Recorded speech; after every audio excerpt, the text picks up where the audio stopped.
सीधी बात बोलूं तो पैसा वही चीज है जिसके पीछे लगभग हर इंसान भाग रहा है, चाहे वो बहुत गरीब हो या बहुत अमीर। क्योंकि पैसा सिर्फ कागज नहीं है, ये एक तरह की चाहत है, एक माइंडसेट है जो लोगों को सुबह उठकर मेहनत करने, रिस्क लेने और बड़े सपने देखने के लिए पुश करता है। और मजेदार बात यह है कि पैसे की भाषा हर कोई समझता है, पढ़ा लिखा हो या बिल्कुल सिंपल आदमी। यही वो ताकत है जिसने इंसान को छोटी सी जिंदगी से निकालकर बड़ी बड़ी बिल्डिंग्स, फास्ट व्हीकल्स और मॉडर्न लाइफ तक पहुंचा दिया। लेकिन अगर सच में देखें तो इस कागज या सिक्के की अपनी कोई रियल वैल्यू नहीं होती, ये बस बाकी चीजों की वैल्यू मापने का एक सिस्टम है। और यहीं से सवाल आता है कि आखिर ये इतना पावरफुल कैसे बन गया। तो इसके लिए थोड़ा पीछे जाना पड़ेगा, उस समय में जब लोग सामान के बदले सामान देते थे। यानी अगर किसी के पास चावल है और उसे गुड़ चाहिए तो उसे ऐसा इंसान ढूंढना पड़ता था जिसे चावल चाहिए और उसके पास गुड़ हो। अब सोचो इसमें कितना टाइम और एफर्ट लगता होगा। इसी परेशानी से बचने के लिए लोगों ने ऐसी चीजें यूज करनी शुरू की जो सबके काम आए, जैसे अनाज,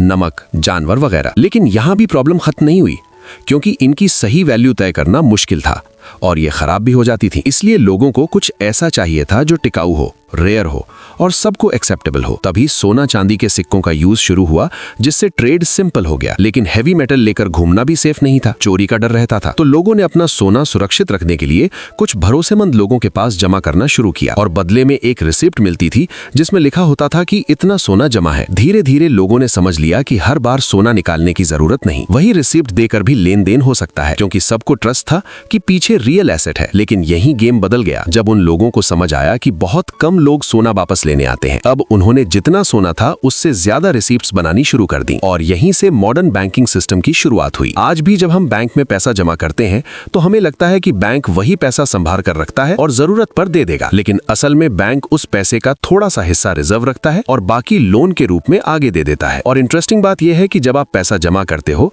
तो आपके अकाउंट में पूरा अमाउंट दिखता है और जिसे लोन मिलता है उसके अकाउंट में भी उतना ही दिखता है। यानी एक ही पैसे से दो लोगों की परचेजिंग पावर बन जाती है। फिर वो पैसा खर्च होकर किसी और के अकाउंट में जाता है और फिर उसका भी कुछ हिस्सा लोन बन जाता है। ऐसे ऐसे करते करते सिस्टम में वर्चुअल मनी बढ़ता जाता है, जबकि रियल कैश बहुत कम होता है। इसीलिए अगर बहुत सारे लोग एक साथ पैसा निकालने जाएं तो बैंक के पास उतना कैश नहीं होता, क्योंकि पूरा सिस्टम ट्रस्ट पर चलता है। सच तो यह है कि आज दुनिया का ज्यादातर पैसा सिर्फ नंबर्स हैं जो हम मोबाइल या कंप्यूटर की स्क्रीन पर देखते हैं। इसी वजह से मनी सिस्टम थोड़ा कॉम्प्लिकेटेड लगता है। यहाँ एक सिंपल फर्क समझना जरूरी है कि करेंसी और रियल एसेट अलग चीजें हैं। करेंसी सिर्फ एक्सचेंज का माध्यम है, जबकि एसेट वो है जिसकी अपनी वैल्यू है। अगर कोई नोट कल बंद हो जाए तो वो कागज रह जाएगा, लेकिन सोना, जमीन या जरूरी चीजें अपनी वैल्यू बनाए रखती हैं। इसीलिए हिस्ट्री में लोग मुश्किल समय में हमेशा रियल चीजों पर भरोसा करते आए हैं। असल में पूरा मनी सिस्टम ट्रस्ट पर खड़ा है। लोग मानते हैं कि जो नंबर उनके अकाउंट में है वो फ्यूचर में भी काम आएगा और यही भरोसा इकोनॉमी को चलाता है। इसीलिए समझदारी यही है